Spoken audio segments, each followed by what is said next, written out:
Nuestro siguiente ponente también merece una mención aparte, por eso hemos salido, porque es Alejandro Polanco Alpoma. Alejandro es el alma secreta de Naucas, es el que hace que no se caiga Naucas, es el informático que está ahí arreglando errores, es de los más antiguos, hizo el primer logo de Amazing, cuando éramos Amazing lo diseñó él. Todos los carteles de Naucas tan amenazadores del futuro los hace Alpoma, o sea, y sin embargo, fijaros que durante todos estos 12 años Alpoma nunca ha dado una charla. Esta va a ser su primera. Y claro, la razón es que es muy malo dando charlas. Es pésimo, o sea, y lo hemos puesto detrás de Alicia. O sea, va a ser una caída como el meteorito. Aún así, digo, oye, Alpoma, ¿de qué vas a hablar? A lo mejor el tema es interesante, ¿no? Carburo de calcio. ¿Vas a hablar 25 minutos de carburo de calcio? ¡Joder, qué bien! Pues oye, un fuerte aplauso para Alpoma, que lo queremos mucho, es broma.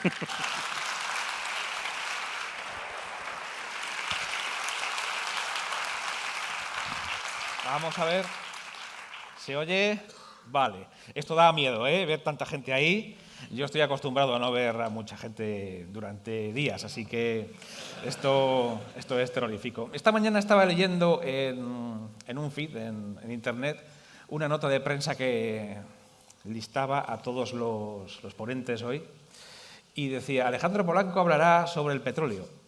Pues no. A ver, el título pone el petróleo antes del petróleo, pero no voy a hablar del petróleo, aunque el petróleo va a ser mencionado. Voy a hablar de esa sustancia que ha comentado Javier, que es el carburo de calcio, y por qué lo llamo el petróleo antes del petróleo. Para empezar, no sé, si alguien ha visto arder hielo, que levante la mano. Vamos a ver. Sí, bueno, tú no vales. Es la que me ayudó a hacer el experimento. No vale porque el tema es el siguiente. Vamos a ver. Vamos a ver cómo hielo, eso que dicen ahora del yelling, ¿sabes? Se coge agua del grifo o de una botella, se lleva al refrigerador, y dentro de una cubitera se convierte en cubitos, lo metes en una vasija de Pirex y arde. ¿Y por qué arde? Bueno, lo vamos a ver ahora y qué tiene que ver con el carburo de calcio. En principio, cuando monté esta charla de hoy, que ya veréis que va a ser muy mala, pensé, joder, lo ideal sería venir aquí, poner un atril, ponemos el Pirex, los hielos y lo prendemos. Pero el problema es que el sistema contra incendios, la seguridad y la seguridad vuestra, creo que se hubiera resentido bastante. No sé, igual podríamos tener algún muerto o algo. Entonces, mejor lo vamos a ver en vídeo. Bueno, eso es hielo ardiendo. Literalmente, simplemente es hielo de agua que está ardiendo. Bueno, ¿cómo puede ser eso? Pues ahora lo vamos a ver. Bueno, es muy bonito, ¿eh? O sea, sobre todo cuando lo ves al natural y crees que te va a prender todo lo que tienes por delante. Vale, la pregunta, ¿por qué ese hielo está ardiendo? Bueno, tiene truco, un truco químico. Hay una sustancia, que es el carburo de calcio, que cuando entra en contacto con el agua emite un gas automáticamente. Es una reacción rápida, exotérmica y bastante violenta. Genera un gas que es el acetileno. Y el acetileno, tú lo prendes con una chispa o con una cerilla, empieza a arder. El experimento es muy bonito, pero recomiendo que no lo haga nadie, ¿eh? No lo intentéis en casa ni se os ocurra. Aunque el carburo se puede comprar, pero mejor no. Vale. Vamos a pensar qué narices tiene que ver el carburo de calcio con vosotros. O mejor dicho, qué tuvo que ver. Y ahora os voy a contar por qué estoy hablando en pasado. ¿Veis ahí? Tenéis unos fármacos. Están empaquetados en unos blisters que son de plástico. Ahí tenéis telas, ropa. Os podéis mirar vosotros mismos. Tenéis objetos de este tipo. Bueno, aquí tenemos a la chica. Tiene unas gafas, la montura es de plástico, las lentes también son de plástico. Me da a mí que los anillos también tienen algo de plástico, ¿eh? Sí, creo que también. La ropa posiblemente tenga fibras artificiales. Pinturas, lacas, marcos de ventana. Lo que se os ocurra. Miréis donde miréis, vais a encontrar polímeros, plásticos, botellas de agua.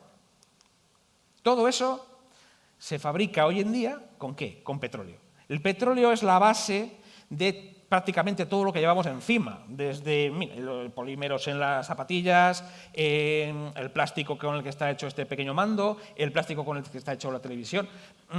Todo se hace con petróleo.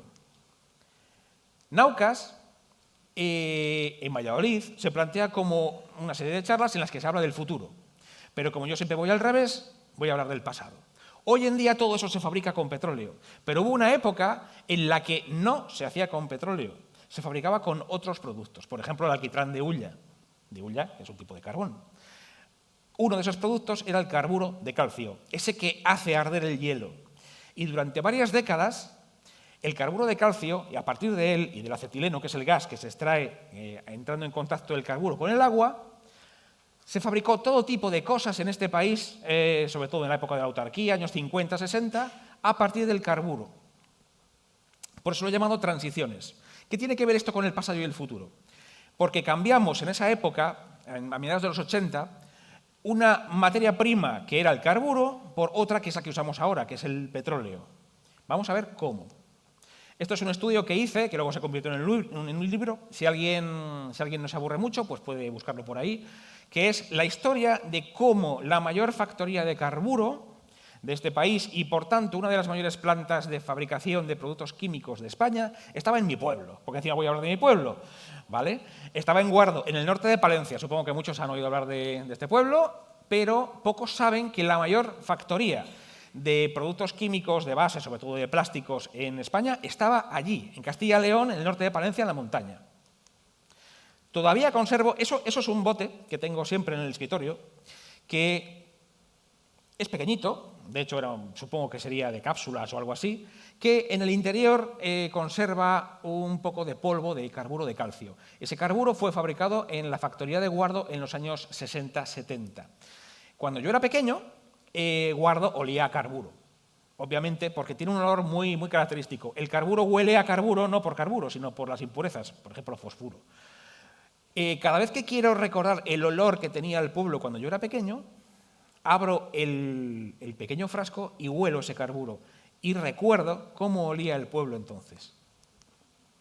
El protagonista después del carburo es el acetileno. Habéis visto el hielo arder. Arde porque sale un gas en contacto del carburo con el agua, que es el acetileno. Y del acetileno sale toda la magia. Hasta los chicles se hacían a partir de acetileno. ¿Cómo empezó todo esto? Hacia 1892, aunque el carburo ya se conocía, un inventor canadiense, Wilson, estaba empeñado en sacarle provecho a esta sustancia y montó una gran fábrica. Vamos, como se puede ver, es un cobertizo hecho de maderas. Muy bien hecho, vamos, se te podía caer encima a la mínima. Construyó un horno con el cual, veremos luego cómo, se puede fabricar el carburo de forma comercial. Vale, pues de ahí pasó a vivir en una casa de varios millones de dólares. Directamente. O sea, ¿por qué? Porque logró crear una nueva industria prácticamente de la nada.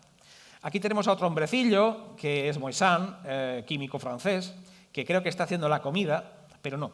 Está experimentando también con un primitivo horno eléctrico y cocinando carburo de calcio. Y finalmente, Walter Repp, un químico que, bueno, pocos se acuerdan ahora, fue el que se le iluminó la bombilla a principios del siglo XX y dijo, hombre, si del acetileno podemos sacar de todo. Y cuando digo de todo es cualquier cosa que se os ocurra en el mundo de la química orgánica, de las fibras, de los plásticos. Desarrolló una serie de aplicaciones que ocupan libros gordísimos, a partir de los cuales se construyó toda una industria. Y esta es la fórmula mágica. Lo que vimos antes en el hielo que estaba ardiendo era carburo de calcio, que es CaC2. Bueno, aquí ya alguien se echa a correr porque he visto una fórmula, entonces las fórmulas aquí están muy mal vistas, supongo por algunas personas dirán, ¿qué rollo es este? Bueno, el carburo, cuando le echas agua encima, o al revés, o cuando el carburo cae en el agua, genera un desperdicio, que es el hidróxido cálcico, que se llama cal apagada, pero luego emite C2H2, que es acetileno. Es un gas que mucha gente lo ha oído hablar porque es el que se utiliza en la soldadura oxiacetilénica, pero valía y se utilizaba para muchas más cosas. Por ejemplo, esto. Esto no es un altavoz ni nada de eso, esto es una lámpara de carburo que tiene un funcionamiento muy curioso. Y esto, nuestros padres, si son mayores, abuelos, bisabuelos, conocían muy bien esto. Estas lámparas de carburo, que todavía se han utilizado hasta épocas relativamente recientes en la espeleología, por ejemplo, los utilizaban los mineros, se utilizaban en automóviles en los años 20, 30, 40 incluso, en la época del gasógeno, cuando la carestía de combustibles pues hacía que muchos vehículos no se pudieran mover, y las lámparas de carburo eran las que daban la luz a mucha gente. La luz como habéis visto en el vídeo, la luz del acetileno es muy blanca, muy pura, es preciosa de ver, de hecho es bastante deslumbrante. Esta, en concreto, puede ser un modelo como el que llevaban muchas bicicletas. Las bicicletas de la primera mitad del siglo XX, por ejemplo, solían llevar faroles de carburo e iluminaban muy bien las carreteras o las calles. Lo que se ve es un doble depósito. Arriba tenía un depósito de agua y una pequeña espita que al girarla iban cayendo gotitas de agua encima de las piedrecitas de carburo que están guardadas en el depósito inferior. Al tocar el agua directamente con el carburo se genera el gas. El gas va al farol, se prende el farol y tienes toda la luz que quieras para moverte en bicicleta, en coche o lo que se te ocurra. Y alguien dijo, vaya, tenemos un gas muy energético, ¿podemos hacer algo más con él? Aparte de fabricar de todo. Bueno, esto es un modelo de automóvil de los años 40, alemán, que funcionaba con cilindros de carburo. Cuando se te acababa un cilindro de carburo, lo cambiabas por otro y ya está, sencillísimo, ¿no? El cilindro de carburo reaccionaba con otro pequeño depósito de agua y el gas que salía del cilindro se llevaba directamente al motor, que con pocas modificaciones sobre un modelo normal andaba tan tranquilo. Cuando se acaba el carburo, pues se te acaba el acetileno y tienes que cambiar la carga. No sé por qué, pero por ahí no veo ningún coche que ande con esto y la principal razón es que si no he traído el experimento aquí, no creo que nadie quiera andar con un coche de estos si no quiere que le pegue un petardazo bien gordo y salga volando. Porque el peligro del acetileno es que es tan volátil que, bueno, mucho se habla de la peligrosidad que pueden tener algunos coches de hidrógeno. Lo del acetileno es casi que peor, es de susto. Bueno, vamos a hablar de la fábrica que existió en Guardo y que, vamos a decirlo literalmente, en los años 50, 60 y 70, gran parte de las lacas, pinturas, chicles, saborizantes, por ejemplo, sabor plátano, fibras, tergal, nylon, por ejemplo, que se consumían en España, todas se fabricaban a partir de productos químicos que salían de la factoría del norte de Palencia. Y es una historia apasionante, por lo menos para mí, que está prácticamente olvidada. Todo comienza con ese señor que hay ahí arriba, a la izquierda, que tiene barba. Es Alfred Nobel. En el siglo XIX, en 1867, se le ocurre una idea genial. Aquí la prensa le llamaba Alfredo Nobel. Bueno, era muy típico en aquella época cambiar los nombres originales. Y se le ocurre una idea explosiva, literalmente. Nobel, bueno, ya sabemos, hoy en día se otorgan los premios Nobel en su honor y demás, quiso hacer algo que todo el mundo había buscado, pero que pocos habían pensado a ver cómo hacerlo. Antes de Nobel existían materiales explosivos, había muchos materiales explosivos. El problema es que te explotaban en la cara. O sea, no podías controlarlos. Si querías transportarlos ya podías empezar a rezar. Un carro cargado de explosivos incontrolables, pues seguramente no llegaría muy lejos porque saldría volando. Nobel le da vueltas a la cabeza y llega a un punto en el que logra estabilizar los explosivos utilizando diversas matrices, digamos que es como una especie de material que acoge el explosivo para estabilizarlo. De tal forma que, bueno, inventa la dinamita y una forma también de hacerlo estallar a través de detonadores a distancia, y a partir de ese momento se pueden llevar explosivos, transportarlos de un país a otro, incluso llevarlo al otro lado del mundo, sin riesgo. Hombre, tampoco vas a acercarlo al fuego ni a una chispa eléctrica, pero puedes transportarlos sin problema y llevarlos al punto donde te interesa que exploten, y que exploten cuando tú quieres, no que te exploten cuando obviamente no deseas. Bueno, al igual que le pasó al canadiense, a Nobel le sucedió algo mágico. Se hizo millonario, obviamente. La dinamita, todo el mundo puede pensar en aplicaciones militares, pero realmente lo que le dio dinero, pero por toneladas, fue la aplicación en ingeniería civil, en construcción de carreteras, construcción de puentes, directamente en mover montañas, a través de dinamita, de explosivos. Claro, con todo ese dinero y con sus patentes de explosivos se extiende el uso de los explosivos de Nobel a través de toda Europa por medio de una serie de licencias de patente. Y en España, bueno, aunque se vea pequeño, ya lo voy contando yo, en 1872 y más o menos a final del 19, se forman una serie de pequeñas empresas que quieren sacar tajada del mercado, porque la construcción de nuevas carreteras, nuevas vías férreas y demás utilizando dinamita es muy ventajoso, obviamente, es mucho mejor que tener a miles de obreros cavando una montaña, pues oye, le metes un petardito y sale volando. Bien, el dinero que salía de ahí era inmenso.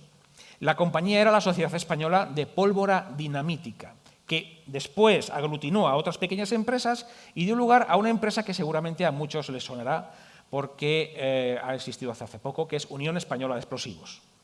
Unión Española de Explosivos en España logra tener algo muy importante para ellos y sobre todo para su dinero, que es el monopolio absoluto de la dinamita.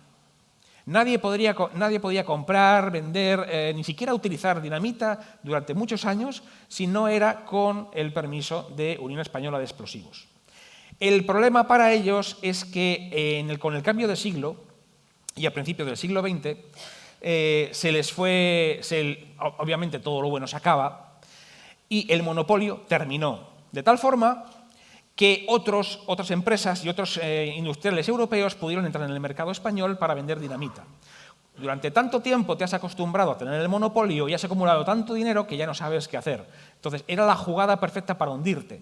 Pero en ese momento pensaron en algo diferente, ya que no vamos a seguir compitiendo en el mercado de explosivos, pero vamos a hacer otras cosas. Y lo que estaba de moda entonces era algo que obviamente sigue de moda, eran los nuevos plásticos, los nuevos productos químicos de la revolución química de principios del siglo XX. Y la base de todo eso no era el petróleo, que llegó después, sino, en este caso, el carburo de calcio. Hacía falta encontrar un lugar en España en el que poder fabricar carburo de calcio. Pero es que no es fácil. Para fabricar carburo de calcio hay que mezclar cal, que sale de la piedra caliza, con antracita en un horno eléctrico y meterle una potencia gigantesca. Un horno eléctrico, como por ejemplo el que había en Guardo, consumía tanta energía eléctrica como una pequeña ciudad a diario. ¿Cómo logras que sea económico? Pues utilizando energía hidroeléctrica. Unión Española de Explosivos ya tenía una pequeña central hidroeléctrica en Camporredondo, en el embalse que está en el río Carrión, y posteriormente tuvo otra, que siguen funcionando, curiosamente, en Requejada, en el río Pisuerga, que por cierto pasa por Valladolid, no sé si lo sabéis. Con la energía del Carrión y del Pisuerga alimentaban el horno que se localizó en Guardo, los siguientes hornos, porque primero hubo hornos de un tipo, luego se hizo uno gigantesco en el año 63 y a partir de ahí se extraían todo tipo de materias y productos químicos. En el 43 empieza la industria a funcionar en Guardo. ¿Y por qué se localiza ahí? Pues porque tenían energía hidroeléctrica, que era barata, tenían carbón, que era la antracita de las minas de Guardo, tenían agua, el agua del Carrión, para refrigeración y para los procesos químicos, y tenían también caliza. La piedra caliza es la base del carburo de calcio junto con la antracita. Bueno, después de muchas vicisitudes, la industria crece, empieza a alimentar económicamente a todo el norte de Palencia. Recuerdo que hubo una época en la que a Guardo le llamaban la ciudad del dólar, porque prácticamente podías caminar por las calles y se le caía a la gente el dinero. Porque obviamente esto daba un dineral increíble. Imaginad todas las industrias, yo que sé, catalanas, madrileñas, bebiendo de la materia prima que salía de las montañas del norte de Palencia. Eso se acaba en el año 85 con el cierre del horno de carburo de Guardo y empieza el hundimiento económico de lo que es la comarca del Alto Carrión y lo que es la montaña palentina, que luego siguió con otros serie de hundimientos como son el cierre de las minas de antracita y recientemente el cierre de la central térmica de Velilla del río Carrión, sin aparente alternativa por el momento y con una caída poblacional increíble. Pero en la época dorada, entre el año 53 y el 85, bueno, se nadaba en dinero. Estas son algunas fotografías, por ejemplo, esa fotografía es del año 56 aproximadamente, es de los primeros hornos con las primeras plantas químicas. Eso que se ve a A la derecha era la primera planta química que derivó del carburo, y ahí fabricaban algo que, si coméis ensalada, ingerís todos los días, que es ácido acético. El ácido acético es uno de los componentes del vinagre. Eso sí, no podríais beber el ácido acético que se fabricaba ahí, porque era ácido acético glacial y de otro tipo, muy concentrado. Creo que no os gustaría el paladar, estaba prácticamente al 99% de pureza. En el vinagre está bastante rebajado, muy rebajado. Se comenta, bueno, esto lo sé, que algunos operarios utilizaban algunas veces vinagre, ácido acético fabricado a partir de carbón y caliza para hacer sus propios encurtidos. Y quedaban bastante bien, ¿eh? O sea, no... Bien, entre el 63 y el 85, Unión Española de Explosivos, que posteriormente en el año 70 pasa a llamarse Explosivos Río Tinto porque se fusiona con las minas de cobre de Río Tinto, se desarrollan toda una serie de plantas en Guardo, y aquí tenemos un esquema simplificadísimo, este me llevó muchos meses a hacer, de todo lo que se fabricaba allí, partiendo arriba del carbón y de la caliza había que meterla en un horno para hacer cal, se mete todo en este objeto que hay con tres pivotes, que es un horno de carburo, y a partir del carburo se fabricaba todo tipo de productos que os podéis imaginar. Cualquier cosa que llevéis encima, que lleve fibras artificiales, plásticos o lo que sea, se fabricaba entonces ahí y se distribuía a toda España. Llegó a ser tan grande como esto. Estamos hablando de una factoría que es una fábrica de fábricas con, digamos, 1,5 kilómetros por 500 metros de largo, gigantesco. Y estos son algunos de los productos que se extraían de la fábrica, del carburo. Directamente se puede decir que exprimían la piedra y lo convertían en todo esto. El trasiego de cisternas continuamente por las carreteras era absolutamente increíble. Y eso que las carreteras del norte de Palencia son terribles. O sea, creo que si habéis ido alguna vez por allí, eran terribles, son terribles y me temo que van a seguir siendo terribles. Tenéis de todo. Podéis ver aplicaciones que todo tipo de plásticos, plastificantes. Por ejemplo, si forrabas un libro en los años 60 en España, el origen de la materia prima era la piedra del norte de Palencia. Si, por ejemplo, olías un perfume que había sido hecho por medio de síntesis química a partir de química orgánica, lo más seguro es que la base era el acetaldehído, o era el acetato de etilo, o era el acetato de vinilo que se fabricaba en Guardo. Eran cientos y cientos de productos. Si tú te tomabas una píldora en los años 50, 60, 70 en España, seguramente con un alto grado de seguridad estaba empaquetado en un polímero hecho en Guardo. Obviamente, el mayor impacto que tenía la industria en el norte de Palencia eran los obreros. Llegó a tener más de 600 personas trabajando de forma directa allí y un impacto de unas 1.000 personas que dependían, o 1.000 familias que dependían solamente de la factoría. Esta fotografía es de los años 70, por cierto, ese camión sigue existiendo y está guardado en un almacén del Ayuntamiento de Guardo. Todo esto puede parecer muy bonito, pero tenía un lado oculto. Ese penacho de dióxido de carbono, aunque originalmente sale como monóxido, era el gran horno y el penacho de humo. Por eso decía lo del olor, que recorría el Valle del Carrión, llegaba hasta muy al sur. De hecho, Valladolid estaría a 140 kilómetros al sur y a veces ese penacho podía recorrer todo el Valle del Carrión hasta llegar prácticamente a Palencia. Era un impacto ecológico que, como se puede ver, también había unas balsas de hidróxido de calcio, que son esas montañas blancas, que todavía se pueden ver y que hacen bastante feo, aunque sea un material inerte. Bien, hablaba del pasado. Cuando Unión Española de Explosivos, ya me quedan 2 minutos, vamos a ir cortando, cierra el horno, no lo hace por un asunto meramente económico, aunque ya tenían un recambio, que era el petróleo, sino que Unión Española de Explosivos Río Tinto, que luego posteriormente se fusionó con Cross en los años 90 para formar Aircross, que es una empresa que sigue existiendo, había expandido su imperio de una forma tan gigantesca que había recurrido a la deuda. Debían dinero prácticamente a todos los bancos del mundo. O sea, si alguien piensa que pagar una hipoteca es complicado, imagínate pagar miles de millones a bancos de todo el planeta. La compañía cayó precisamente por llevar a cabo una expansión gigantesca de una forma rapidísima. Y hubo que cerrar todo tipo de plantas en toda España, y una de ellas fue la de Guardo.